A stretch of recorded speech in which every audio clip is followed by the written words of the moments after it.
Feliz y bendecido día, aprendiendo un curso de milagros. El secreto de la verdadera oración es olvidarte de las cosas que crees necesitar. Pedir algo específico es igual que ver el pecado primero y luego perdonarlo. Del mismo modo, al orar pasas por alto tus necesidades específicas, tal como las ves, y las dejas en manos de Dios. Ahí se convierten en los regalos que le haces, pues le dicen que no antepondrás otros dioses a Él, ni que quieres otro amor que el suyo. Este libro es un comienzo, no un final.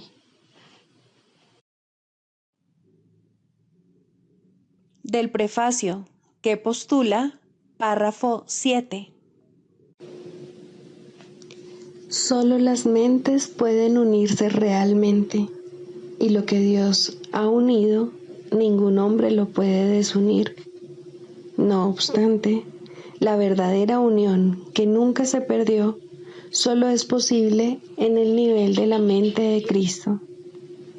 El pequeño yo procura engrandecerse, obteniendo del mundo externo aceptación, posesiones y amor.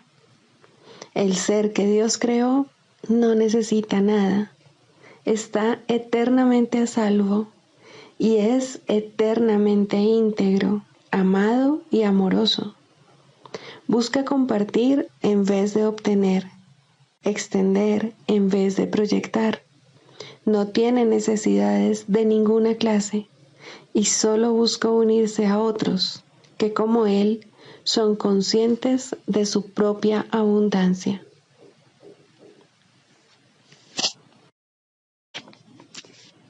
Introducción.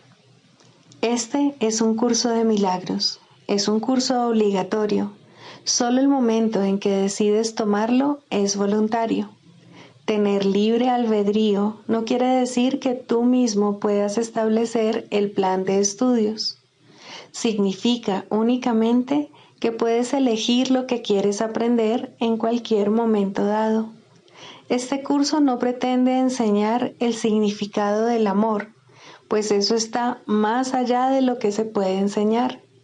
Pretende, no obstante, despejar los obstáculos que impiden experimentar la presencia del amor, el cual es tu herencia natural.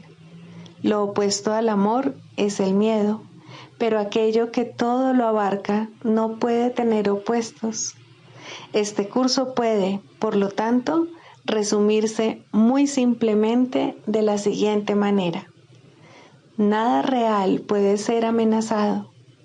Nada irreal existe. En esto radica la paz de Dios. Capítulo 1. El significado de los milagros. Primero, principios de los milagros. Principio 34. Los milagros le devuelven a la mente su llenura. Al expiar su sensación de carencia, establecen perfecta protección. La fortaleza del espíritu no da cabida a intromisiones. Capítulo 28. El deshacimiento del miedo. Sexto, los votos secretos.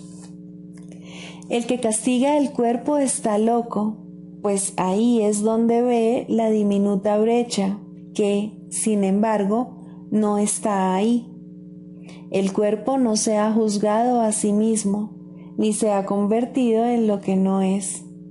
No procura hacer del dolor un gozo, ni espera encontrar placer duradero en lo que no es más que polvo. No te dice cuál es su propósito, ni tampoco puede él mismo entender para qué es. No hace de nadie una víctima, porque no tiene una voluntad propia, ni tampoco preferencias o dudas. No se pregunta lo que es, por lo tanto, no tiene necesidad de competir. Se puede hacer de él una víctima, pero no puede considerarse a sí mismo como tal. No acepta ningún papel, sino que hace lo que se le dice sin atacar. Atribuir la responsabilidad de lo que ves a aquello que no puede ver y culparlo por los sonidos que te disgustan cuando no puede oír es ciertamente una perspectiva absurda.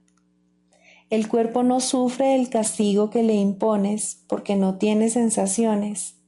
Se comporta tal como tú deseas que lo haga, pero nunca toma decisiones. No nace ni muere. Lo único que puede hacer es vagar sin rumbo por el camino que se le haya indicado, y si cambias de rumbo, camina con igual facilidad por esa otra dirección. No se pone de parte de nada ni juzga el camino que recorre. No percibe brecha alguna porque no odia. Puede ponerse al servicio del odio, pero no puede por ello convertirse en algo odioso. Lo que odias y temes, deseas y detestas, el cuerpo no lo conoce. Lo envías a buscar separación y a que sea algo separado. Luego lo odias no por lo que es, sino por el uso que has hecho de él. Te desvinculas de lo que ve y oye y odias su debilidad y pequeñez. Detestas sus actos, pero no los tuyos. Mas el cuerpo ve y actúa por ti. Él oye tu voz y es frágil e insignificante porque así lo deseas. Parece castigarte y así merece que le odies por las limitaciones que te impone. No obstante, eres tú quien lo ha convertido en el símbolo de las limitaciones que quieres que tu mente tenga, vea y conserve. El cuerpo representa la brecha que se percibe entre la pequeña porción de mente que consideras tu mente y el resto de lo que realmente es tuyo. Lo odias, sin embargo, crees que es tu ser, el cual perderías sin él. Este es el voto secreto que has hecho con cada hermano que prefiere caminar solo y separado. Este es el juramento secreto que renuevas cada vez que percibes que has sido atacado. Nadie puede sufrir a menos que considere que ha sido atacado y que ha perdido como resultado de ello. El compromiso a estar enfermo se encuentra en tu conciencia, aunque sin expresarse ni oírse. Sin embargo, es una promesa que le haces a otro de que él te herirá y de que a cambio tú lo atacarás. La enfermedad no es sino la ira que se ha descargado contra el cuerpo para que sufra. Es la consecuencia natural de lo que se hizo en secreto, en conformidad con el deseo secreto de otro de estar separado de ti, tal como el tuyo es estar separado de él. A menos que ambos estéis de acuerdo en que ese es vuestro deseo, este no podría tener efectos. Todo aquel que dice, entre tu mente y la mía no hay separación, es fiel a la promesa que le hizo a Dios y no al miserable voto de serle eternamente fiel a la muerte. Y al él sanar, su hermano sana también. Que este sea el acuerdo que tengas con cada uno de tus hermanos, que estarás unido a él y no separado, y él será fiel a la promesa que le hagas, porque es la misma que él le hizo a Dios y que Dios le hizo a él. Dios cumple sus promesas, su Hijo cumple las suyas. Esto fue lo que su Padre le dijo al crearlo: te amaré eternamente como tú a mí. Sé tan perfecto como yo, pues nunca podrás estar separado de mí. Su hijo no recuerda lo que le contestó. Sí, Padre, si bien nació como resultado de esa promesa. Con todo, Dios se la recuerda cada vez que él se niega a mantener la promesa de estar enfermo y permite, en cambio, que su mente sea sanada y unificada. Sus votos secretos son impotentes ante la voluntad de Dios, cuyas promesas Él comparte. Y lo que ha usado como sustituto de éstas no es su voluntad, pues Él se comprometió a sí mismo a Dios. Libro de ejercicios. Pregunta 4. ¿Qué es el pecado? El pecado es demencia. Es lo que hace que la mente pierda su cordura y trate de que las ilusiones ocupen el lugar de la verdad. Y al estar loca, la mente ve ilusiones donde la verdad debería estar y donde realmente está. El pecado dotó al cuerpo con ojos, pues, ¿qué iban a querer contemplar los que están libres de pecado? ¿Para qué iban a querer la vista, el sonido o el tacto? ¿Qué iban a querer oír o intentar asir? ¿Qué necesidad iban a tener de los sentidos? Usar los sentidos es no saber, y la verdad solo se compone de conocimiento y de nada más. El cuerpo es el instrumento que la mente fabricó en su afán por engañarse a sí misma. Su propósito es luchar, mas el objetivo por el que lucha puede cambiar, y entonces el cuerpo lucha por otro objetivo. Lo que ahora persigue lo determina el objetivo que la mente ha adoptado para sustituir a la meta de engañarse a sí misma que antes tenía. La verdad puede ser su objetivo, tanto como las mentiras, y así los sentidos buscarán lo que da fe a la verdad. El pecado es la morada de las ilusiones, las cuales representan únicamente cosas imaginarias procedentes de pensamientos falsos. Las ilusiones son la prueba de que lo que no es real lo es. El pecado prueba que el Hijo de Dios es malvado, que la intemporalidad tiene que tener un final y que la vida eterna sucumbirá ante la muerte. Y Dios mismo ha perdido al Hijo que ama, y de lo único que puede valerse para alcanzar su plenitud es la corrupción. La muerte ha derrotado su voluntad para siempre. El odio ha destruido el amor y la paz ha quedado extinta para siempre. Los sueños de un loco son pavorosos y el pecado parece ser ciertamente aterrador. Sin embargo, lo que el pecado percibe no es más que un juego de niños. El Hijo de Dios puede jugar a haberse convertido en un cuerpo que es presa de la maldad y de la culpabilidad, y a que su corta vida acabe en la muerte. Mientras tanto, su Padre ha seguido derramando su luz sobre él y amándolo con un amor eterno que sus pretensiones no pueden alterar en absoluto. ¿Hasta cuándo, Hijo de Dios, vas a seguir jugando el juego del pecado? ¿No es hora ya de abandonar esos juegos peligrosos? ¿Cuándo vas a estar listo para regresar a tu hogar? ¿Hoy quizá? El pecado no existe. La creación no ha cambiado. ¿Deseas aún seguir demorando tu regreso al cielo? ¿Hasta cuándo, Santo Hijo de Dios, vas a seguir demorándote? ¿Hasta cuándo? Lección 251. No necesito nada más que la verdad. Busqué miles de cosas y lo único que encontré fue desconsuelo.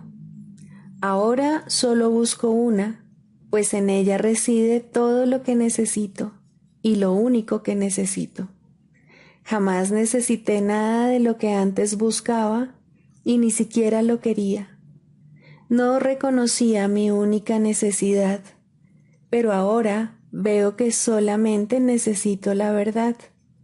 Con ella todas mis necesidades quedan satisfechas, mis ansias desaparecen, Mis anhelos se hacen finalmente realidad y a los sueños les llega su fin. Ahora dispongo de todo cuanto podría necesitar. Ahora dispongo de todo cuanto podría querer. Y ahora, por fin, me encuentro en paz. Y por esa paz, Padre nuestro, te damos gracias. Lo que nos negamos a nosotros mismos, tú nos lo has restituido y ello es lo único que en verdad queremos.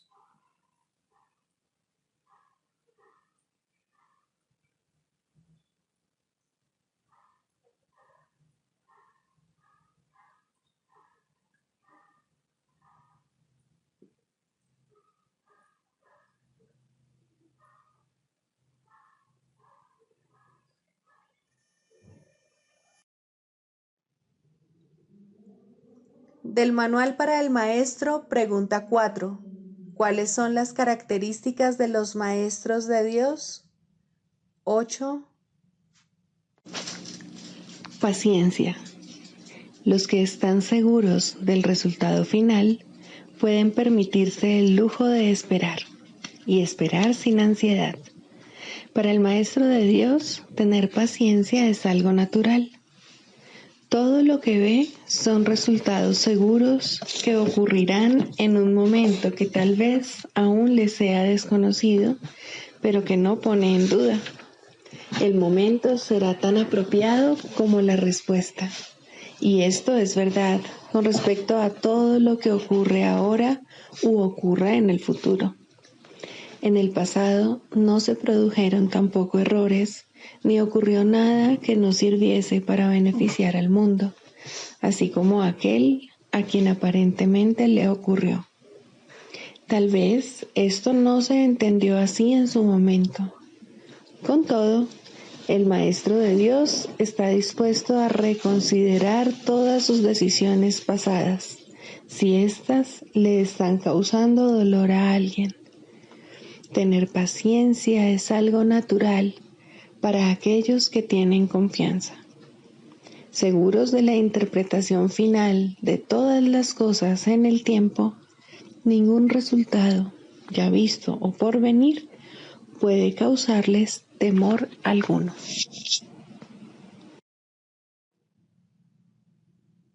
Manual para el Maestro, pregunta 8. ¿Cómo puede evitarse la percepción de grados de dificultad? La creencia de que existen grados de dificultad es la base de la percepción del mundo. Dicha creencia se basa en diferencias, en un trasfondo desigual y en un primer plano cambiadizo, en alturas disparejas y en tamaños variados, en grados variables de obscuridad y luz y en miles de contrastes en los que cada cosa vista compite con las demás para sobresalir. Un objeto más grande eclipsa a otro más pequeño. Una cosa más brillante llama más la atención que otra con menos poder de atracción. Y una idea más amenazante o una que se considera más deseable de acuerdo con las normas del mundo trastorna completamente el equilibrio mental. Lo único que los ojos del cuerpo pueden contemplar son conflictos. No recurras a ellos en busca de paz y entendimiento. Las ilusiones son siempre ilusiones de diferencias. ¿Cómo podría ser de otra manera? Una ilusión es por definición un intento de que algo que se considera de suma importancia sea real, si bien se reconoce que es falso. La mente, por consiguiente, trata de hacerlo real, movida por su intenso deseo de conseguirlo. Las ilusiones son parodias de la creación, intentos de hacer que las mentiras sean verdad. La mente, al considerar a la verdad como algo inaceptable, se subleva contra ella y se otorga a sí misma una ilusión de victoria. Y al considerar a la salud como un agobio, se refugia en sueños febriles. Y en esos sueños, la mente se encuentra separada, es diferente de otras mentes, tiene intereses que solo a ella atañen y es capaz de satisfacer sus necesidades a expensas de las demás. ¿De dónde surgen todas esas diferencias?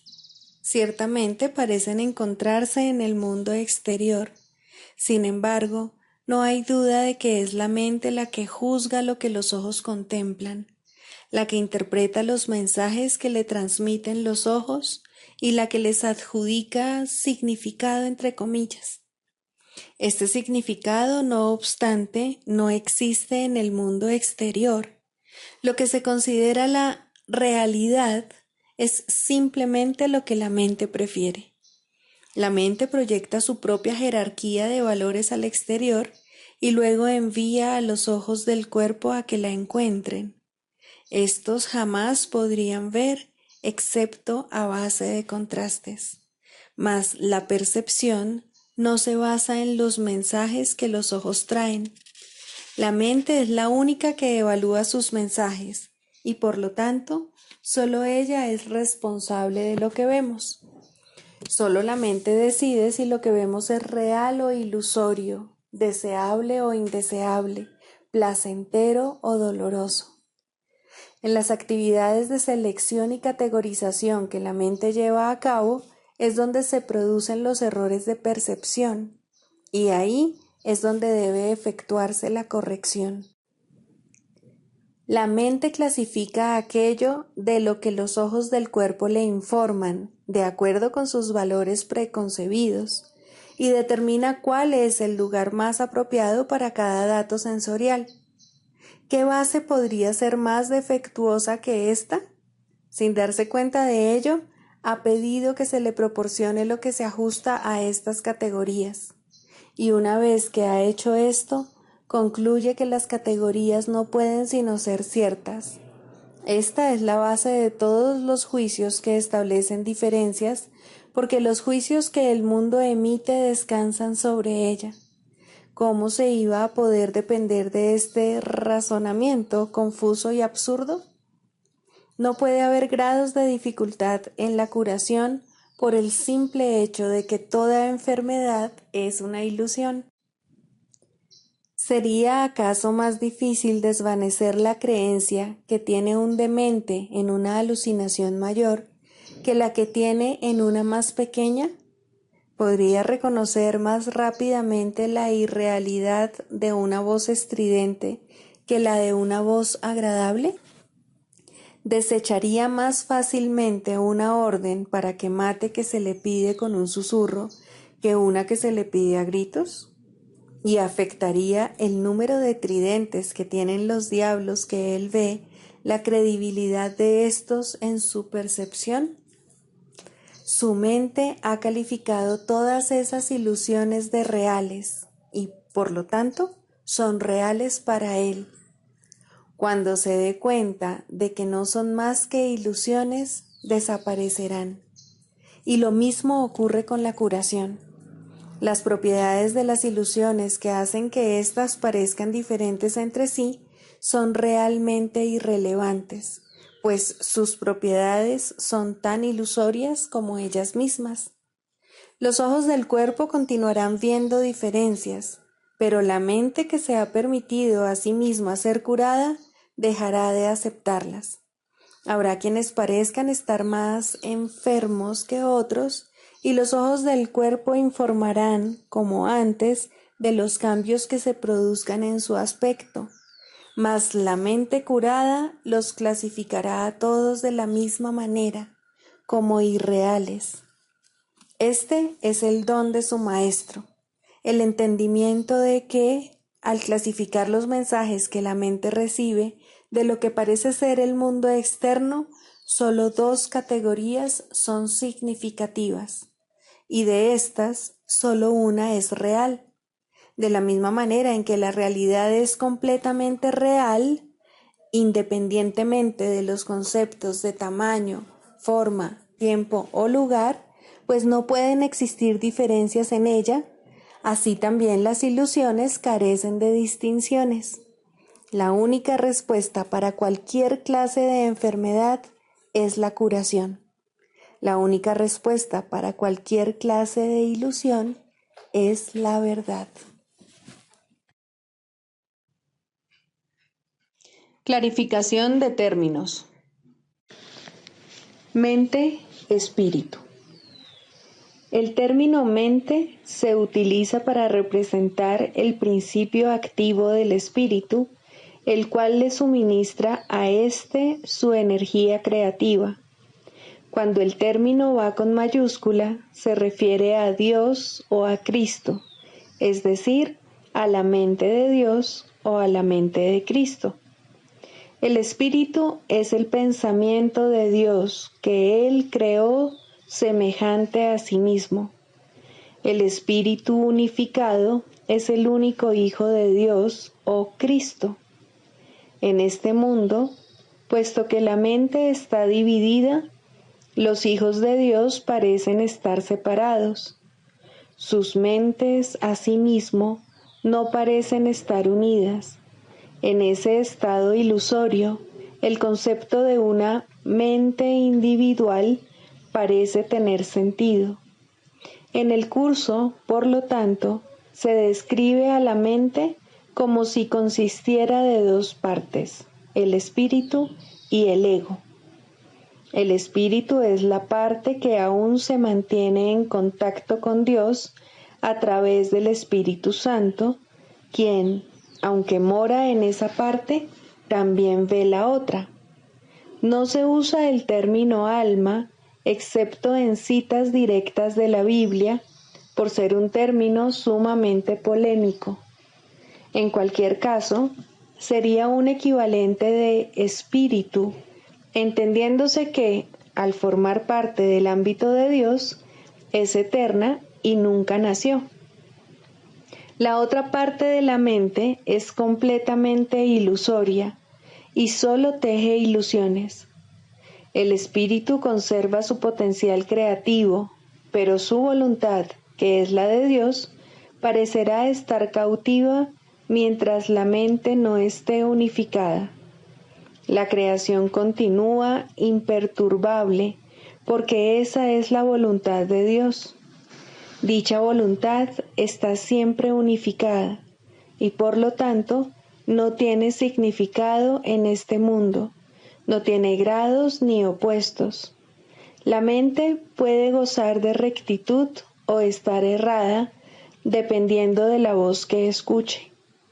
La mentalidad recta escucha al Espíritu Santo, perdona al mundo y en su lugar ve el mundo real a través de la visión de Cristo.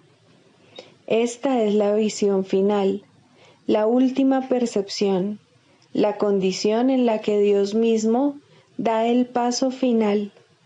Ahí, al tiempo y a lo ilusorio les llega su fin.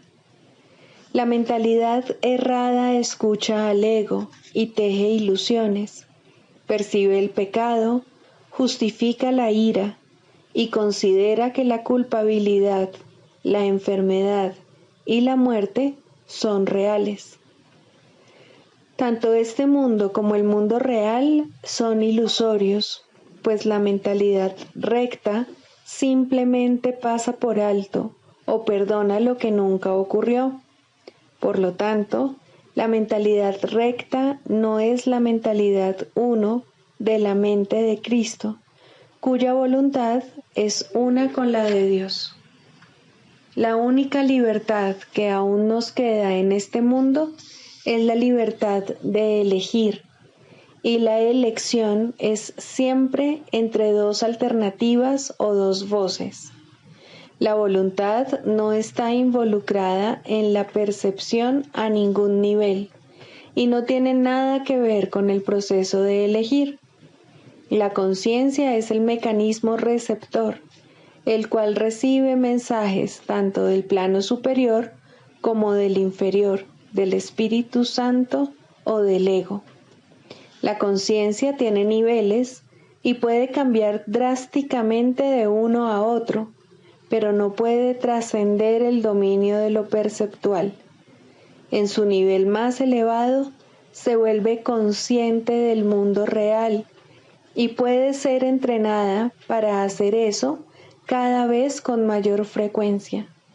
Sin embargo, el hecho mismo de que tenga niveles y de que pueda ser entrenada demuestra que no puede alcanzar el conocimiento.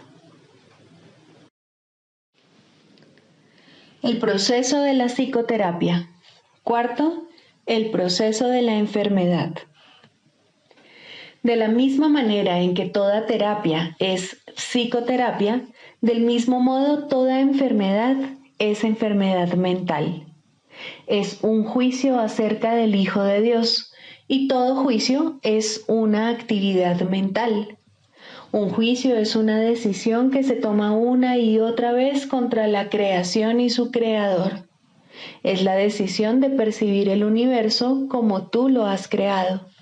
Es decidir que la verdad puede mentir y que es una mentira.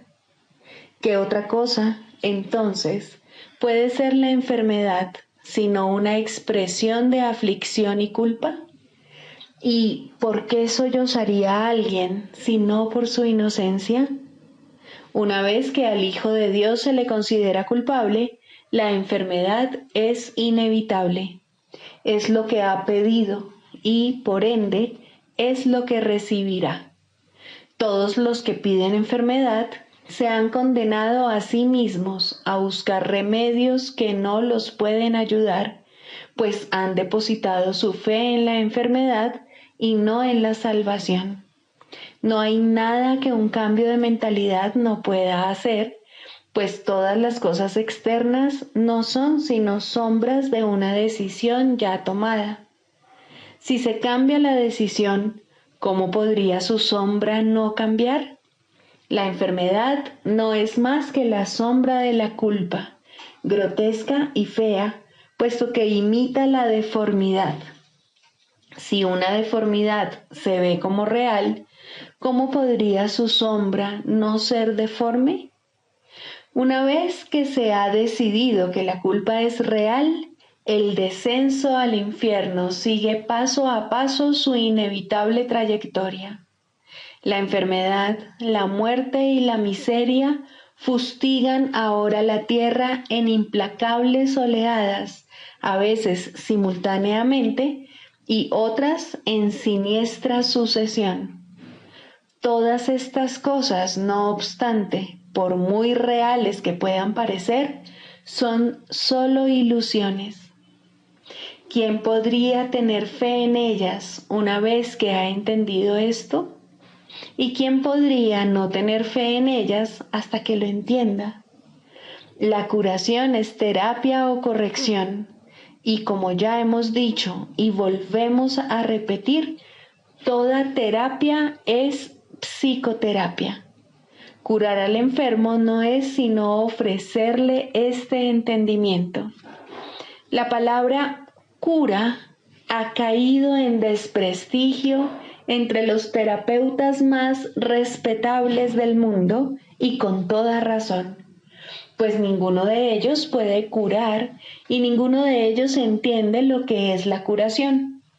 En el peor de los casos, le otorgan realidad al cuerpo en sus propias mentes, y una vez que han hecho esto, apelan a la magia para curar los males con los que sus mentes dotaron al cuerpo. ¿Cómo podría este proceso curar? Es ridículo de principio a fin, mas una vez comenzado, del mismo modo ha de concluir. Es como si Dios fuese el diablo y fuera necesario encontrarle en el mal. ¿Cómo podría haber amor ahí? ¿Y cómo podría lo enfermo curar? ¿No son acaso estas dos preguntas la misma? En el mejor de los casos, es posible que los sanadores del mundo, y el término sanadores tal vez sea cuestionable aquí, lleguen a reconocer que la mente es la fuente de la enfermedad. Pero su error estriba en la creencia de que la mente puede sanarse a sí misma. Esto tiene algún mérito en un mundo donde el concepto de grados de error tiene sentido. No obstante, sus curas siguen siendo provisionales, o bien puede que surja otra enfermedad que reemplace a la anterior, pues mientras no se comprenda el significado del amor, la muerte no se ha superado. ¿Y quién puede comprenderlo sin la palabra de Dios que Él dio al Espíritu Santo para que fuese su regalo para ti? Cualquier clase de enfermedad puede definirse como el resultado de verse a uno mismo débil, vulnerable, malvado y en peligro, y, por ende, en constante necesidad de defensa. Sin embargo, si el yo fuese realmente así, cualquier defensa sería inútil. Las defensas que se procuran, por lo tanto, no pueden sino ser mágicas. Deben superar todos los límites percibidos en uno mismo y, simultáneamente, forjar un nuevo concepto propio en el cual el antiguo no tiene cabida. En resumen, el error se acepta como real y se lidia con él mediante ilusiones. Al haberse llevado la verdad al ámbito de las ilusiones, la realidad se ha vuelto una amenaza y se percibe como algo malvado. El amor se vuelve algo temible porque la realidad es amor. De este modo se cierra el círculo contra las incursiones de la salvación. La enfermedad es, por lo tanto, un error y necesita corrección. Y tal como ya hemos subrayado, la corrección no puede tener lugar justificando el error primero y luego pasándolo por alto. Si la enfermedad fuese real, en verdad no podría pasarse por alto, pues obviar la realidad es demencia. Ese es, no obstante, el propósito de la magia, hacer que las ilusiones sean verdad mediante una percepción falsa. Esto no puede curar porque se opone a la verdad.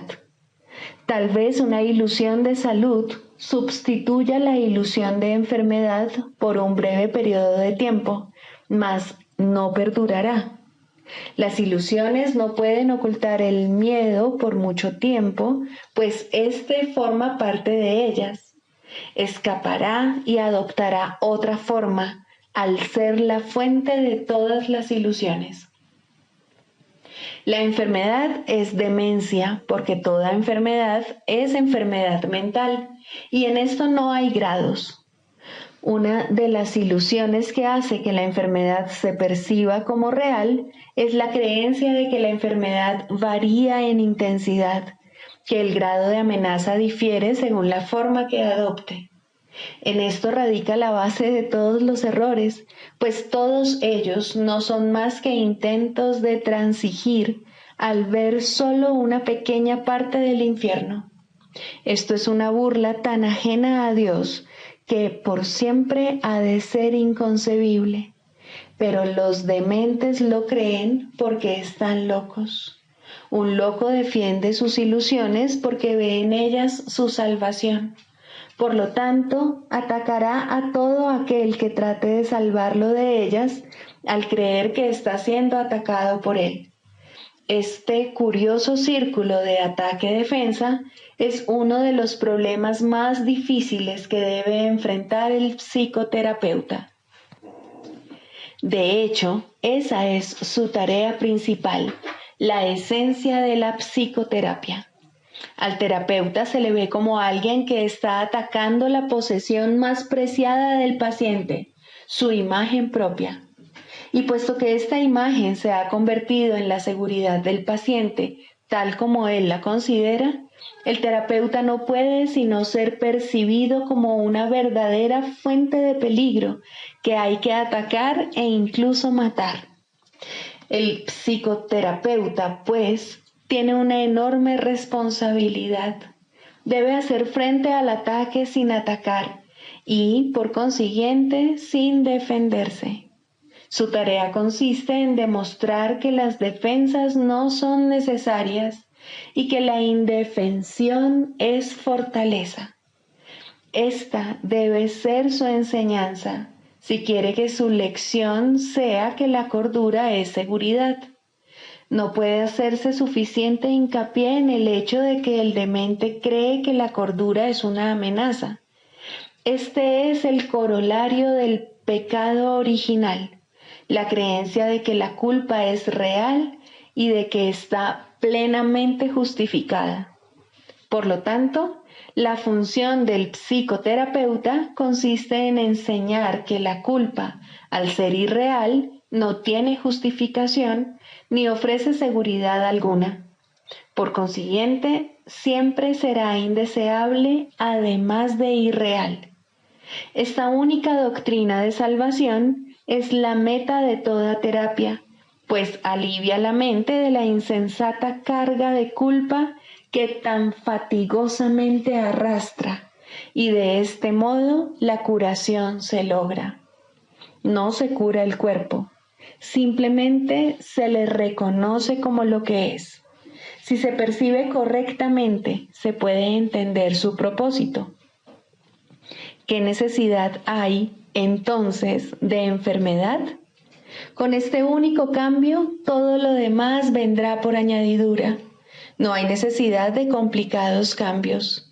No hay necesidad de largos análisis ni de discusiones o búsquedas fatigosas. La verdad es simple al ser una y la misma para todos. El canto de la oración, el perdón. Segundo, el perdón para destruir. El perdón para destruir adopta muchas formas al ser un arma del mundo de las formas. No todas son obvias y algunas se ocultan cuidadosamente bajo lo que aparenta ser caridad. Pero todas las formas que parece adoptar tienen una sola meta: separar y hacer que lo que Dios creó igual sea diferente.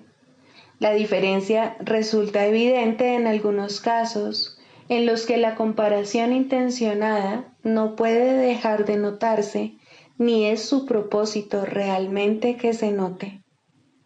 En este grupo se encuentra, en primer lugar, el caso en el que una persona mejor se digna rebajarse para salvar a un inferior de lo que en realidad ésta es.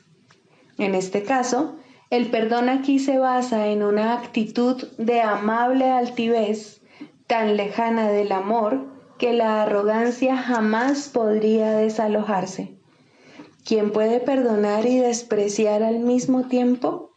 ¿Y quién puede acusar a otro de estar inmerso en el pecado y al mismo tiempo percibirlo como el Hijo de Dios?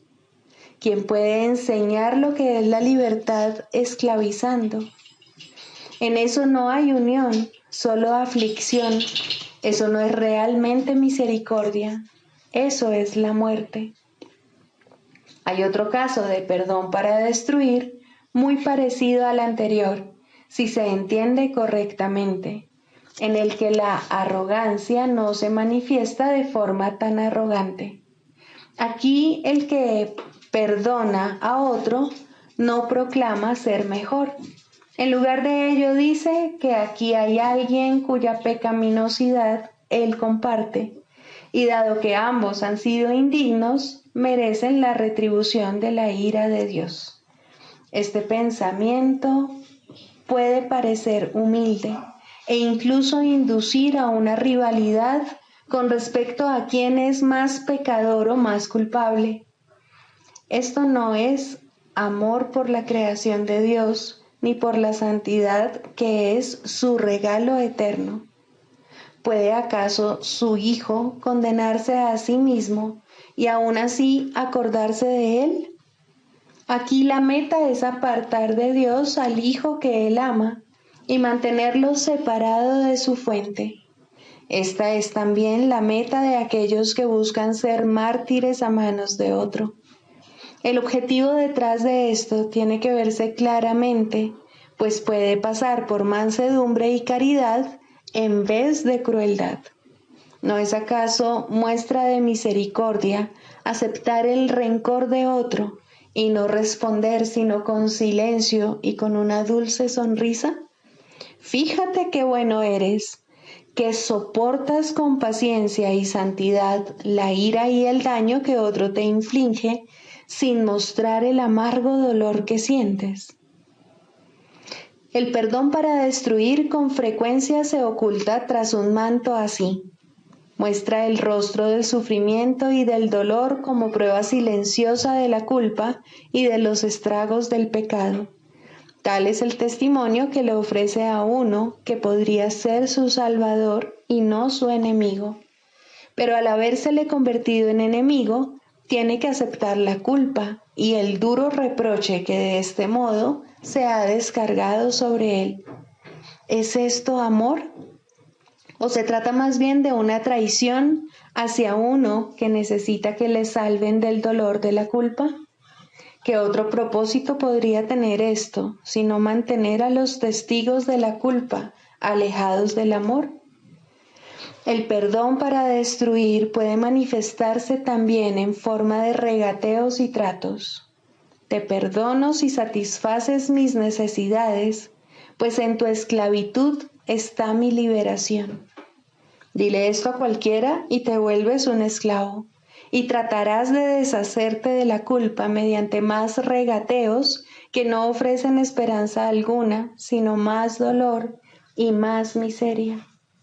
Cuán temible se ha vuelto ahora el perdón y cuán distorsionado es el fin que persigue. Ten piedad de ti mismo, tú que de este modo regateas. Dios solo da y no pide recompensa alguna. No hay otra manera de dar excepto como Él da. Todo lo demás es una parodia, pues ¿quién intentaría hacer un trato lucrativo con el Hijo de Dios y al mismo tiempo dar gracias a su Padre por su santidad? ¿Qué le mostrarías a tu hermano? ¿Intentarías reforzar su culpa y con ello la tuya? El perdón es el medio por el que puedes escapar. Qué lástima convertirlo en un medio para una mayor esclavitud y dolor. En el mundo de los opuestos hay una manera de utilizar el perdón para la meta de Dios y encontrar la paz que Él te ofrece. No aceptes nada más o habrás buscado la muerte y orado por separarte de tu ser. Cristo es para todos porque está en todos. Es su faz lo que el perdón te permite ver. Es su faz en la que ves la tuya. Todas las formas que el perdón adopte, que no te aparten de la ira, de la condena y de comparaciones de cualquier clase, son la muerte, pues es eso lo que sus propósitos han establecido. No te dejes engañar por ellas, sino abandónalas y deja a un lado sus despreciables y trágicas ofrendas. No quieres seguir en la esclavitud, no quieres tenerle miedo a Dios. Quieres ver la luz del sol y el resplandor del cielo refulgir sobre la faz de la tierra, redimida del pecado y en el amor de Dios. En este punto la oración es liberada junto contigo. Tus alas han quedado libres y la oración te elevará y te conducirá a tu hogar, donde Dios quiere que estés.